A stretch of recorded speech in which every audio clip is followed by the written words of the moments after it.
Welcome to Mydreamsacademy. Now let's look at hybridization, the theory of hybridization. I want you to know that hybridization is a very important concept in chemistry because it is used to actually predict shape of molecules. Now the truth is that this theory of hybridization is not generally acceptable by many chemists. There are chemists that like it, there are some chemists that don't like it. Why they don't like it is because the theory is based on something that is already existing. So assuming that thing that is existing, there is error in it, itself will also have error. So because the theory is actually dependent on already existing shape. What those that invented it, what they did is that they looked at shape. They studied the shape of already existing molecules. From then, they will now begin to think of how to join orbitals of that very element to be able to give a shape that will match it. Okay? So now, by definition, we say that hybridization is a theory, or it involves mixing of two or more atomic orbitals. Not just ordinary orbitals, but the valence orbitals of the valence shell. Mixing them together to get equal number of orbitals we call hybrid orbitals, and that also have the same, almost the same energy, okay, identical energy and even shape with that of the orbital that you mixed together before. Now we have many types of hybridizations, but we're going to limit our study to that in carbon, nitrogen, and oxygen, right? Now, with regard to carbon, nitrogen, and oxygen, we'll be paying attention to three types of hybridizations, which are sp3, sp2, you can see it, sp3, xp2, please look at the pronunciation, xp3, not sp raised power 3. It is pronounced sp3, sp3, that is pronunciation, not sp raised power 3. What that means is that you mix that one orbital and 3p orbitals we are mixed together. As you can see, 3 plus 1 will give you 4. Okay, so here we have a total of 4 orbitals. But here now, how many orbitals do you think we have here? Yes, 3. We have a total of 3 orbitals here. How many do you think we have here? We have 2. So which means you mix 1s here and 3 p's. Here we mix 1s and 2 p's. Here we mix 1s and 1 p. Is it right? So these are the 3 types of hybridization that we're paying attention to. Not that these are the only ones, there are other ones, please. Now, for carbon, nitrogen, and oxygen, we're going to consider this. Carbon and nitrogen undergo all the 3 types. They undergo sp3, sp2, and sp. Right?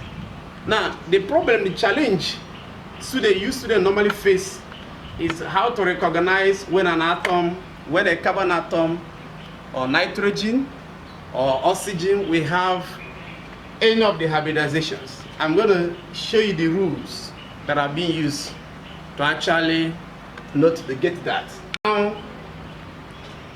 Now I'm going to give you the rules, because the problem students normally face here is how to recognize, how to actually determine the type of hybridization that is in a particular carbon or nitrogen or oxygen atom in a molecule, right? So here I'm going to give you rules that will enable you to know that. Look at it here. Now watch here. We say that a carbon atom will be sp3 hybridized. sp3 hybridized if it is connected, directly connected or joined to 4 other atoms or group of atoms. 4 other, not less than 4, not more than 4, but 4 other atoms or group of atoms. Then let me show you this. Look at this place now. If I have a carbon like this, maybe a carbon connected to, maybe let's say there are atoms this way. There are atoms like this. This is a carbon atom. This carbon atom is connected to 1 chloro atom, and 3 hydrogen atoms, which is a total of 4 atoms. So what kind of hybridization do you think that this carbon will have now? Huh? You said what? You said sp2. You got it wrong. It is sp3. Yes, it's sp3. You get it correctly. It's sp3 because you cannot see that this carbon is connected to 4 different types of atoms, right? Thank you. Now another rule is this one. A carbon atom will be sp2 hybridized if it is connected to 3 other atoms or groups, right? So now let me show you this. I have a carbon this way. Look at this carbon now. This carbon, how many atoms do you think that this carbon is connected? 4? No. Look at this carbon. It's connected to this one, and this one. That is, it's connected to 3. Look at it. I take it again. This carbon is connected to this, and this directly. So this carbon will be sp2 hybridized. Okay. So whenever you see a carbon that is connected, please, it's not correct when you say that double bonded carbon atom will be sp2 hybridized. No. The rule you use here is number of atoms that is connected to it. That is the rule, a standard rule. So once a carbon atom is connected to 3 other atoms, 1, 2, or 3, the carbon is sp2 hybridized. Because if you tell me that double bonds will have sp2 hybridization, it now means that you are not telling me that this carbon here, because as you can see, this very carbon now is connected by double bonds. Okay, but this carbon will not be sp2 hybridized, because as you can see, this carbon is connected to this carbon and this carbon, right? So it's connected to only 2 carbons. It's connected to 2 carbons, 2 atoms, because we said that a carbon atom is sp hybridized if it's connected to 2 other atoms, only 2 other atoms or groups of atoms, only 2 other atoms. So by looking at a carbon of this nature, maybe I have a carbon like this that maybe is connected to something like this. Look at this carbon now. This carbon is connected to this carbon and also connected to this carbon. Okay, so because it's connected to this carbon is connected to this and this directly, it will be sp hybridized. Okay, or you call it linear carbon, linearly hybridized, meaning that the shape of this will be linear. The shape of that very carbon will be linear shape. I want to also tell you that all these things we're talking about, hybridizations, depends on the valency. The valency. It depends on the valency. Valence of carbon atom is 4. Okay? Valence of carbon is 4. Valency of oxygen is 2. Valence of nitrogen is what? 3. 3. So now, if we're talking about hybridization in carbon, we started with number of atoms that carbon must be connected to other carbon atoms. Okay, that is 4. We started with 4 here. 4. Next one is 3. First one 4, 3, and then 2. Okay. Hey. So because the valence is 4. So as you can see, if a carbon atom connects 4 other atoms, then sp3 comes in. sp3 comes in. If it connects 3, sp2 comes in. What is it? sp2 comes in. If it connects 2 now, that is sp now comes in. That is 1p and 1s. Okay. So with that concept now, we can now predict the types of hybridization that you are going to have in nitrogen. Because valence of nitrogen is 3. So it then means that if a nitrogen atom is connected to 3 other atoms or groups, the nitrogen atom is going to be sp3 hybridized. Okay? Like in here now, like in ammonia, in NH3, that is something like this. They can ask you in the exam, what is the type of hybridization you get in nitrogen, in ammonia? Look at it. This is ammonia. This is ammonia. Okay, this is ammonia. So in ammonia, all the nitrogen in ammonia molecule is connected to 1, 2, 3 atoms. Okay, so therefore the nitrogen atom then will be sp3 hybridized. Okay, so also in other molecules, just always remember the number of atoms that carbon is, or nitrogen is connected to, rather. Okay, if nitrogen is now connected to 2 other atoms, what do you think will be the hybridization? It will be sp2.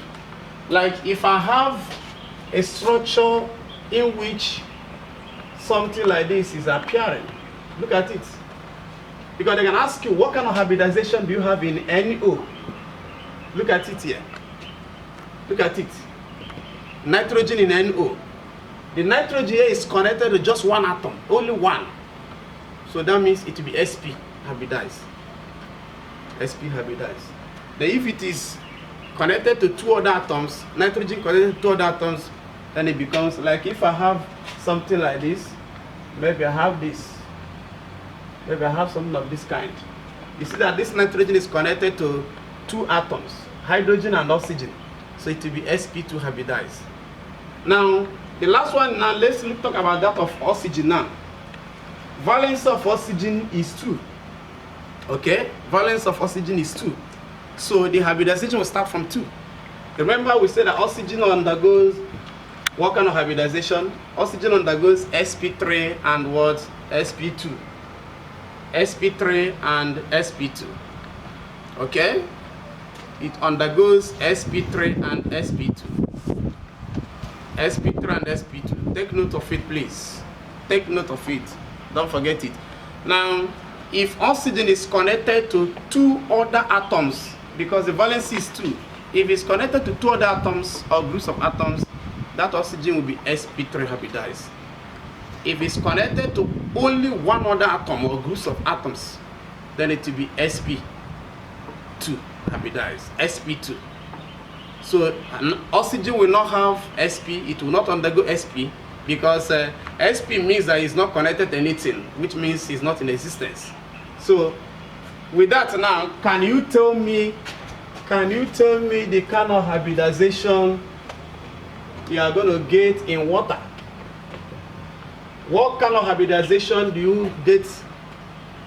What kind of hybridization will the oxygen here in water be showing? Yes? Yes? Correct. The answer is sp3, because the oxygen is connected to 2 atoms only. 2 atoms only. So it will be sp3. What if you have you are given a structure of this form, and we ask, what kind of hybridization will you get in? Who can tell me what this is? What is this? This is methanol. It's an organic compound. It's an aldehyde, alkana. Okay? So that's the first member of aldehyde. First member of aldehyde. Now, you can see that the oxygen here is connected to just 1 thing. The whole of this thing is connected to it. So it's connected to only 1 thing, which means this oxygen here is sp2 hybridized. But the carbon here is also sp2. Okay? So if you ask now, what kind of hybridization do you have in methanol? The answer is only sp2. Only sp2. Okay? So whenever they ask you about hybridization in a molecule, always check the hybridization in nitrogen, in carbon, and in oxygen. That is what you'll be expecting in the exam. Okay? Like what if they give you this structure now? Something like this. A structure like this now. They give you something of this nature. If they give you something of this nature,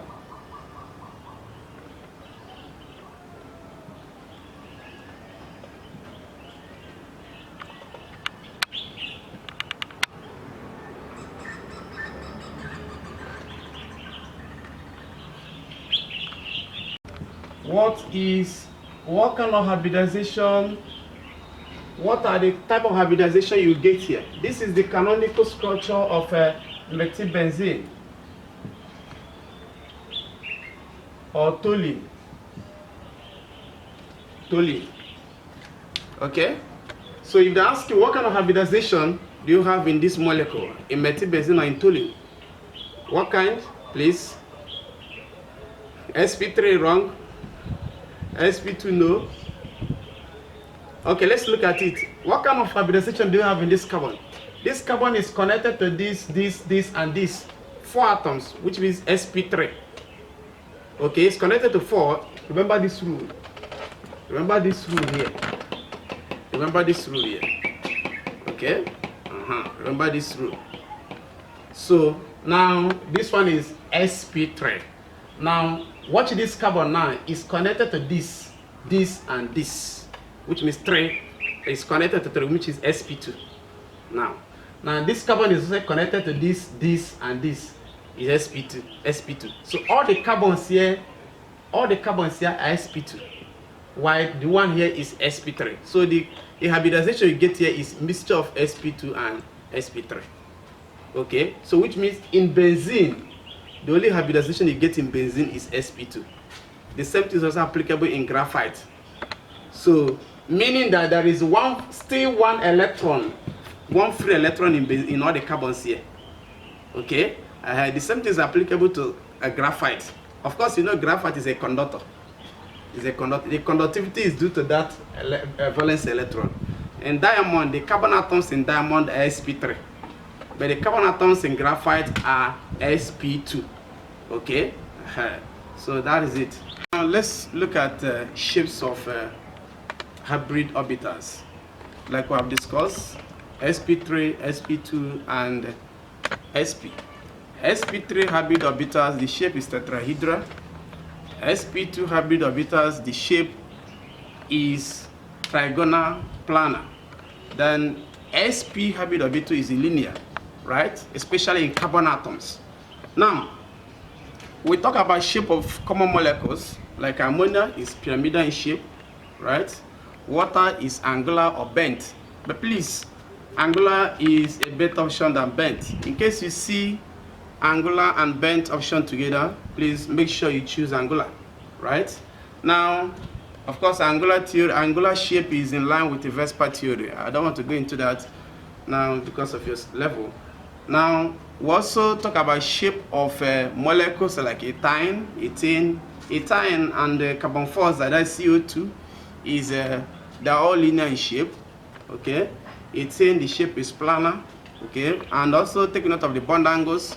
The bond angle in ethane is 120, that is sp2 hybridized. Bond angle in ammonia is 107 degrees. Bond angles in water is 105 degrees. 105 degrees, very important. You must know that. Okay. Now, for CO2, the bond angles are 120. That's a linear structure or linear shape. Now, also, the question now is, remember, the hybridization of oxygen in water is sp3. The hybridization of nitrogen in ammonia is sp3 as well. And then the hybridization in methane, of carbon in methane, is sp3. Meaning that the bond angles in water and in ammonia and in alkane are supposed to be the same. Okay? They are supposed to be the same. But unfortunately, they are not because of lone pairs. Okay? Compression of the bond angles by lone pairs. Water has 2 lone pairs. So it has lower bond angle than ammonia, which has 1 lone pair.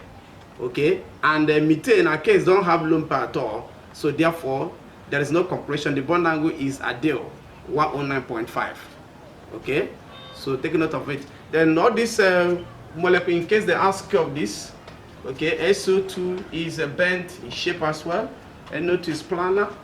Okay, the carbon atoms in diamond are sp3 and are tetrahedral in shape, right? And the carbon atoms in graphite are sp2 and are trigonal in shape. That is it. Please take note of it. Now we want to talk about polar molecules. Polar molecules, right? Polar molecules. What is a polar molecule? We say that a polar molecule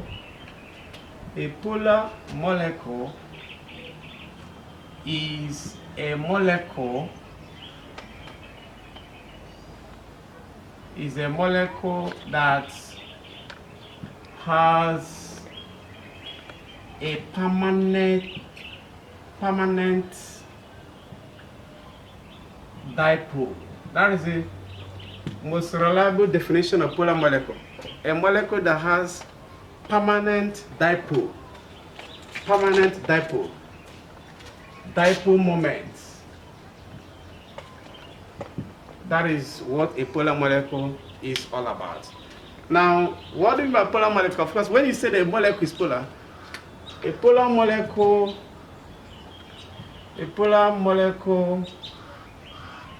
must have a polar bond. It must have a polar bond. Okay? It must have a polar bond. But not all molecules with polar bonds are polar. Please, do you get this? Look at this sentence.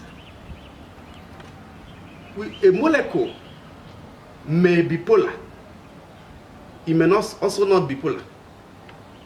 Now, what I'm trying to let you know here is that it's not all molecules that have polar bonds that will be polar.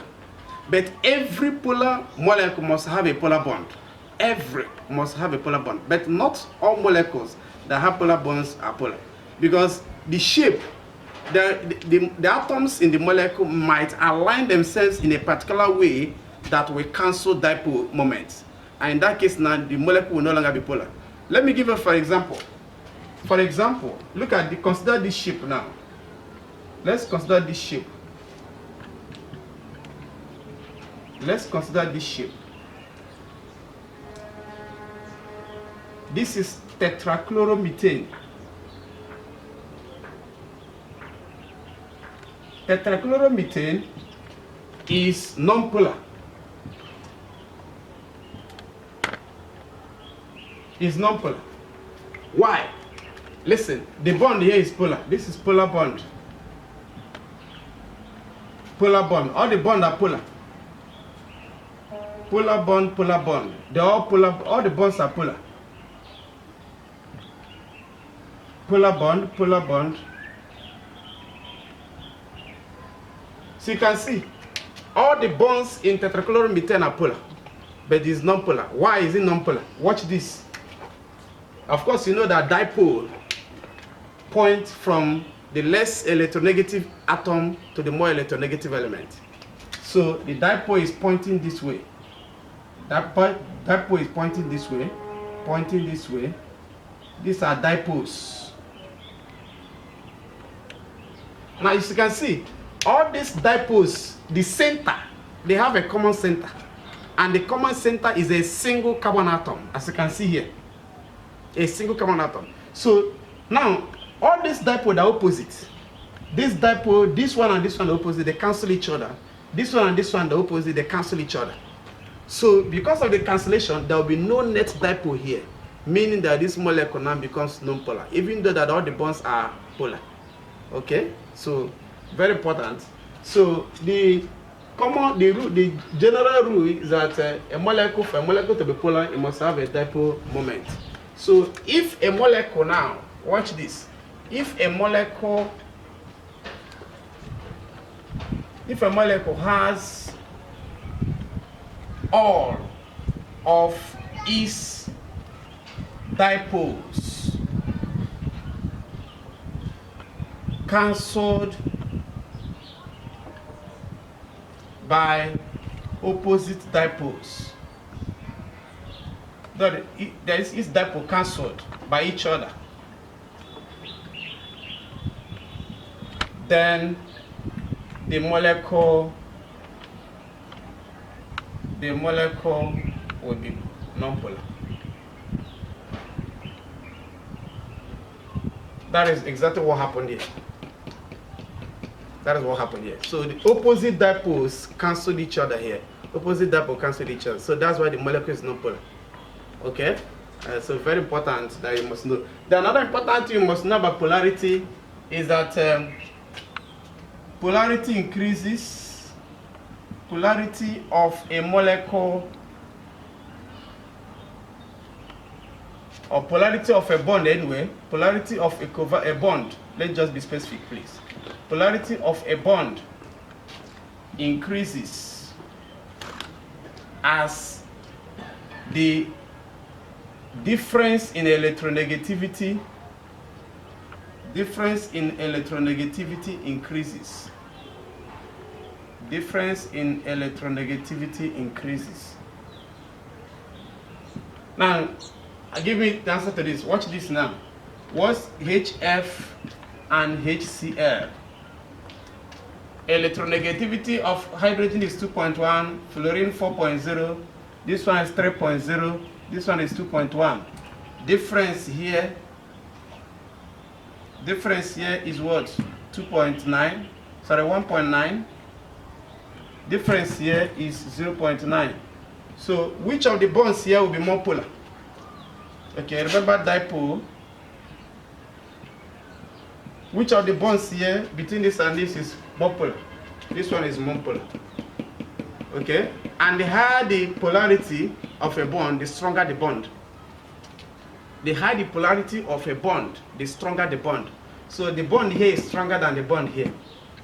Okay, so very important. So you must know that. Awesome. All right, now please, you have to take note of this. Trichloromethane. We have talked about tetrachloromethane to be non-polar due to cancellation of opposite dipoles. Now look at trichloromethane. Trichloromethane is polar. It's polar. Why is it polar? Look at this dipole and this dipole, they cancel each other. Then there is no dipole here that will cancel this dipole. So there is a net dipole. So that net dipole is what makes trichloromethane polar. Okay, so it's a polar molecule. Carbon 4 side, as you can see, the dipoles have a common center, so they cancel each other. So carbon 4 side is non-polar. Okay, so very important. Now, I want you to also remember this, please. You have to also remember this rule of thumb. So it states that like dissolves like. What does this mean? A polar solute would dissolve in a polar solvent. Like polarity. Now, a non-polar solute would dissolve in a non-polar solvent. For example, do you think that tetrachloromethane will ever mix with water? It will not be possible. Tetrachloromethane rather. It will ever mix with water is impossible because they are not. Water is very polar. Okay, tetrachloromethane is non-polar. They can't mix. Now, oil, for example, is non-polar. Water is polar. They don't mix. Okay, they are unlike molecules, so they cannot mix. Now, also, you know that hexane, normal hexane, is a good solvent. Is a good solvent for grease. Of course, you know that normal hexane is major constituent of petrol. Okay, so that's why petrol can wash grease. Is a good solvent for grease. Two of them are non-polar. Normal hexane is a non-polar molecule. Grease is also non-polar molecule. So they obey rule of thumb. They dissolve each other, right? Carbon 4 side will not be soluble in water because it's non-polar. So this is the important rule of thumb. Of course, you know, we normally in our places we normally use kerosene to wash or remove oil stain. What we are practicing is rule of thumb. Okay. Okay. Look at JAM question 2015 number 30. The number of lone pair of electrons in water molecule is option A 2, option B 4, option C 3, option D 1. Based on what I taught you before, the number of lone pairs in water is, look at it, number of lone pairs in water. This is a lone pair, this is a lone pair. Number of lone pairs in water is 2. So water has 2 lone pairs. If you want to see more explanation, you watch this. Oxygen, the electronic configuration of oxygen is 2 and 6. So 2 and 6 now, 6 is the valence electrons. So water, in forming water, oxygen has utilized 2 electrons. So remaining 4. That 4 is pair, 2 pairs. Because a pair means 2 electrons. So look at it, 1, 2, 3, 4. That 4 electron remaining now is 2 lone pairs. All right, also look at 1993 number 12. It says, which group of elements forms hydrides that are pyramidal in structure?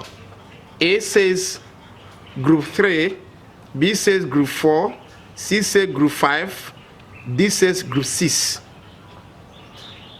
Answer to this question is group 5. 5. Please, why do I say group 5? In the modern classification of elements in the periodic table, nitrogen belong to group 15 or group 5A in the old classification. So, and you know, hydride simply means, hydride of an element means that is a compound of that element and hydrogen. So, for example, NH3 is a hydride of what? Nitrogen. That is a compound of nitrogen and hydrogen. That is a hydride. So, and you know the ammonia is pyramidal in shape, okay, or trigonal planar in shape. Therefore, the shape of the group of elements that normally form hydride with pyramidal structure is nitrogen. Of course, nitrogen is the first member of that group and is a representative element. Okay, so since nitrogen represents other group, it is assumed that other members will also form hydride that have pyramidal. Right.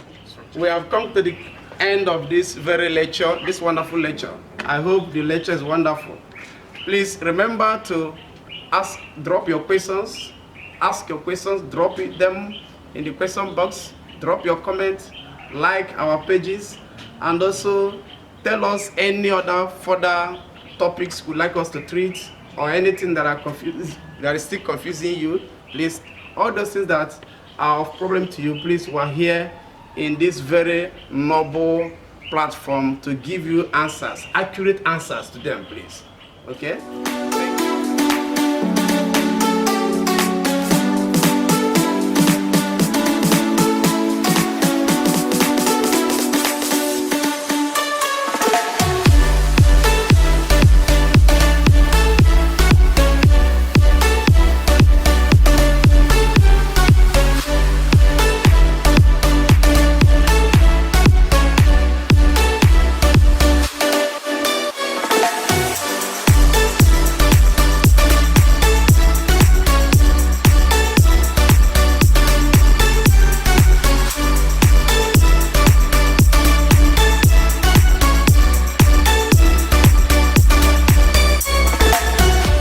Welcome to Mydreamsacademy.